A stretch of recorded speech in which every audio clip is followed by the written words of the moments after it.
Svaigi dārziņi un programma Mobilā brigāde. Tie ir daži no Lielvārdē īstenotiem sociālajiem projektiem. Pašvaldības attīstības nodaļa šogad ir uzsākusi 4,5 miljonu latu piesaisti dzīves kvalitātes uzlabošanai novada iedzīvotājiem.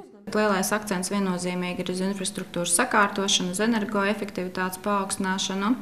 Un, ja mēs par to detalizētāk, tad esam principā jau beiguši visu skolu energoefektivitātes projektu.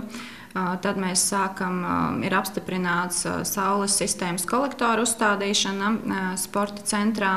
Protams, mēs domājam arī nākotnē par jebkuru iespēju iesaistīties šāda veida energoefektivitātes projektos, gan ēku siltināšanā, gan ielu apgaismojuma sakārtošanā. Jo šie ir tie projekti, kur ieguldot naudu, tā nauda nāk ļoti jūtam atpakaļ. Ja? Izbūvējot ūdens un kanalizācijas vadu, septembrī Lielvārdes pilsētā uzsākta aptuveni 3 miljonu latu vērtā ūdensaimniecības sakārtošana. Tuvākajā laikā tiks iesniegts projekts par ūdens attīrīšanas iekārtu celtniecību Dzelmēs. Īstenojot būvniecības projektus, pašvaldībai neiet secina kopējās negatīvās tendences valstī. Trūkst kvalificētu strādnieku.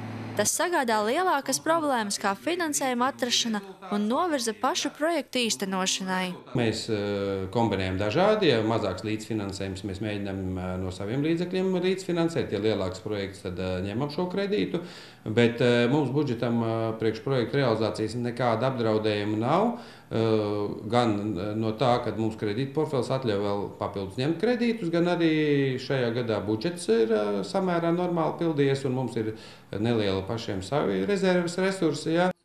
Investīciju apmērs izaugsmē ir tieši atkarīgs no iesaistītās komandas. Lai celtu darba spējas Ogres apriņķa pašvaldībās, tiek realizēts kapacitātes paaugstināšanas projekts pašvaldību, to struktūru vienību un pagasta pārvalžu vadītājiem.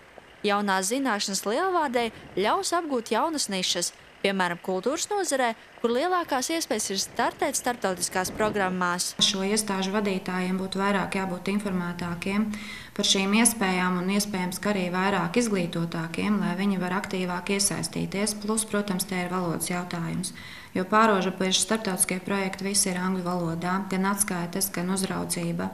Un tas prasa arī šo kapacitāti tomēr nodrošināt. Un mēs ceram, ka šis Ogres novada domas projekts savā ziņā arī varētu palīdzēt visām mūsu šeit novada pašvaldībām, reģionu pašvaldībām šo jautājumu arī jau sākt sakārtot. Arī Lielvārdes novadā lielākās rūpes sagādā ielu un ceļu uzturēšana, tomēr finansējuma apjoms rekonstrukcijai vai labošanas darbiem ir ierobežots. Infrastruktūras sakārtošana ir viens no jautājumiem, kas skatīts strādājot Rīgas plānošanas reģiona darba grupās un veidojot pierīgas attīstības dokumentu koncepcijas. Līdztekus pašvaldības uzsvērušas arī e-pakalpojumu un turisma attīstību novados. Dācis Tribotska, Zanda Tereško, Ogres televīzija.